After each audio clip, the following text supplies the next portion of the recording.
भक्तों, आज हम आपको हलषष्ठी व्रत की कथा सुनाएंगे। कृपया उसे श्रद्धा भाव से सुने। जो भक्त हमारे चैनल पर नए आए हैं वो हमारे चैनल को सब्सक्राइब करें, वीडियो को लाइक करें और कमेंट में दाऊ जी महाराज की जय लिखना न भूलें। तो आइए भक्तों, हम अपनी कथा को प्रारंभ करते हैं। हलषष्ठी व्रत भाद्र मास की कृष्ण षष्ठी को रखा जाता है। कुछ स्थानों पर यह व्रत आज है तो कुछ माताएं इस व्रत को कल रखेंगी। इस व्रत को करने के लिए सुबह संकल्प लिया जाता है और फिर पूरे दिन हल से जोती गई और खेत में उगाई गई चीज़ों को नहीं खाया जाता। माताएं अपनी संतान की दीर्घायु और खुशहाली के लिए यह व्रत करती हैं। इस व्रत को भगवान कृष्ण के बड़े भाई बलराम जी के जन्मोत्सव के रूप में रखा जाता है और अपने बच्चों की खुशहाली के लिए प्रार्थना की जाती है। इस व्रत को करने वाली माताओं के लिए पूजा में व्रत कथा का पाठ करना अनिवार्य होता है, वरना उनकी पूजा पूर्ण नहीं मानी जाती। हलषष्ठी व्रत की कथा इस प्रकार से है। एक समय राजा युधिष्ठिर ने भगवान श्री कृष्ण से कहा कि आपने संसार की भलाई के लिए ही अवतार धारण किया है। इस समय सुभद्रा और द्रौपदी अपने पुत्रों के मरने से शोकाग्रस्त हैं तथा अभिमन्यु की स्त्री उत्तरा का गर्भ भी अस्वस्थामा के ब्रह्मास्त्र से खंडित हो गया है। माता पिता को संतान के बिना अत्यंत दुख है। अतः हे प्रभु, आप कोई ऐसा व्रत दान अथवा उपाय बताएं जिससे कि माता पिता संतान शोक से दुखी न हो और उत्तम दीर्घायु तथा स्वस्थ संतान उत्पन्न हो। ये सुनकर भगवान कहने लगे, हे राजन, मैं तुमको एक व्रत बतलाता हूँ जिसको नियम पूर्वक करने से खंडित गर्भ भी जीवन पा जाता है तथा संतान दुखी नहीं होती। राजा युधिष्ठिर के पूछने पर भगवान श्री कृष्ण ने कहा, प्राचीन काल में सुभद्र नाम का एक प्रसिद्ध राजा था। उसकी रानी का नाम स्वर्णा था और उनके एक हस्ती नाम का प्रतापी पुत्र था जिसने अपने नाम से हस्तिनापुरी बसाई। राजपुत्र एक दिन धात्री के साथ गंगा जी में स्नान करने गया और गंगा जल में जल क्रीड़ा करने लगा। इतने ही में एक ग्राह उसे जल में खींच ले गया। धात्री ने यह घटना जाकर रानी को बताई। यह सुनकर रानी स्वर्णा बहुत दुखी हुई और क्रोध में उसे धात्री के पुत्र को धधकती हुई अग्नि में डाल दिया। तदंतर राजा और रानी अपने अपने प्राण त्यागने को तैयार हो गए।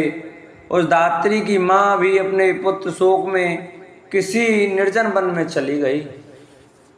वह धात्री वहाँ एक सुनसान मंदिर में शिवजी, पार्वती तथा गणेश जी की पूजा करने लगी। प्रतिदिन पूजन व ध्यान करके वह तृण धान्य तथा महुआ खाया करती थी। भगवान बोले, हे राजा युधिष्ठिर, इस प्रकार व्रत करते हुए उसके प्रताप से भाद्रपद मास की कृष्ण पक्ष की षष्ठी के दिन नगर में एक अद्भुत दर्शन हुआ कि एकाएक धात्री का पुत्र अग्नि में से जीवित निकल आया। राजा रानी ने भी उस धात्री के पुत्र को अग्नि में से निकलते हुए देखा, जिससे उनको बड़ा आश्चर्य हुआ। उन्होंने पंडित से उसके जीवित बचे रहने का कारण पूछा। इसका रहस्य बतलाने के लिए शिवजी की आज्ञा से दुर्वासा ऋषि वहां आए। राजा दुर्वासा ऋषि के द्वारा वहां आए, जानकर उनकी अगवानी करके अर्घ आदि से उनका पूजन किया तथा बारंबार नमस्कार करके धात्री के पुत्र के जीवित निकलने का कारण पूछा।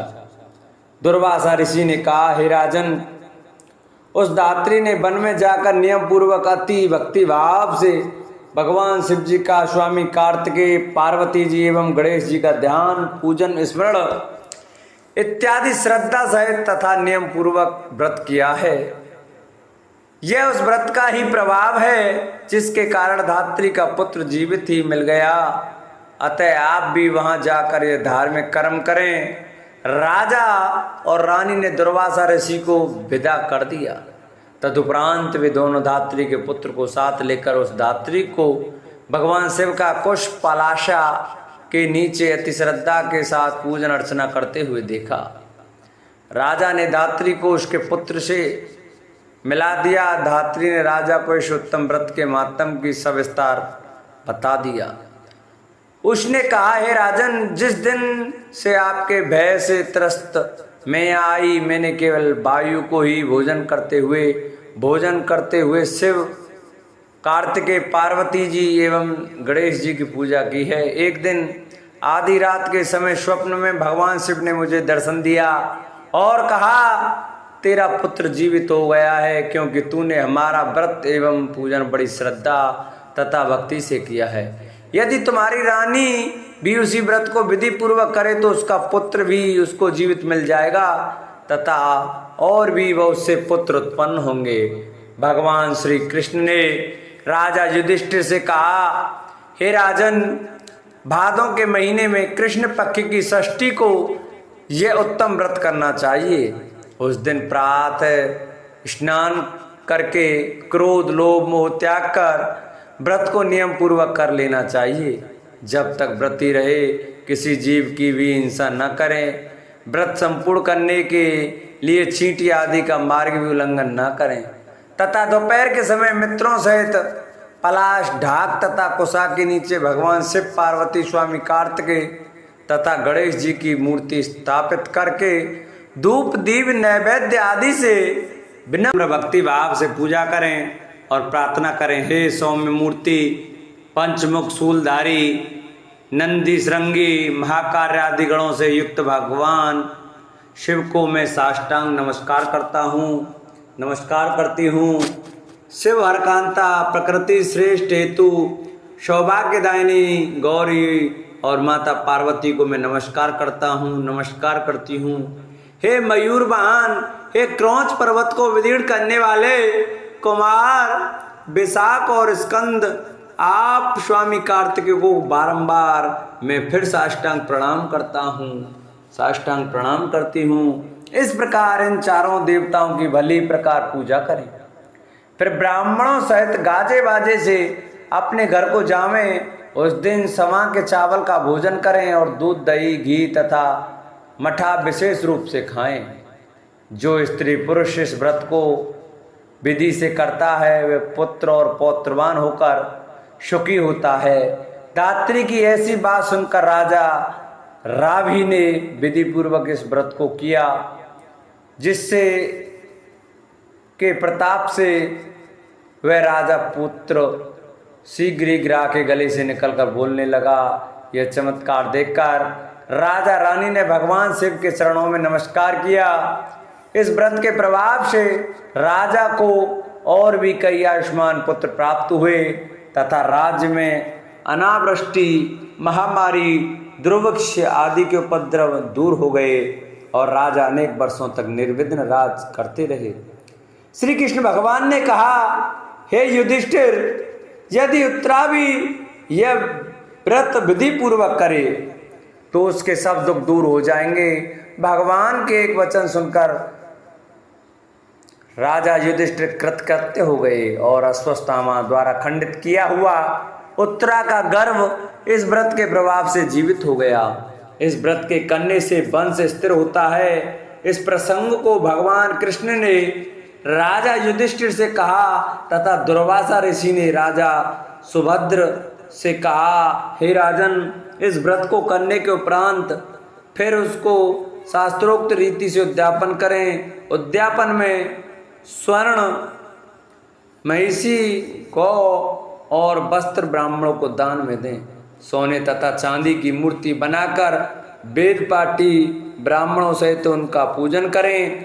दुर्वासा ऋषि ने कहा, हे राजन, विद्वान धर्मनिष्ठ राजा युधिष्ठिर ने भी इस व्रत को उत्तरा से करवाया था, जिसके प्रभाव से उसका अश्वत्थामा द्वारा खंडित किया हुआ गर्व उदर में हिलने डुलने लगा तथा गर्व राजा परीक्षित के रूप में प्रकट हुआ।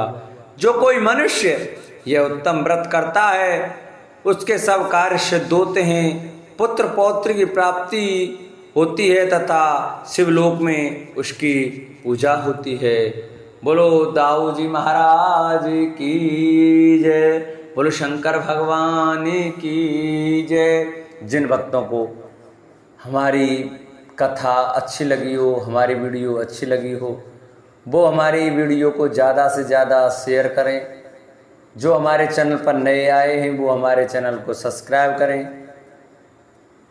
हमारी वीडियो अच्छी लगी हो तो हमारी वीडियो को लाइक करें और कमेंट में दाऊ जी महाराज की जय लिखना न भूलें।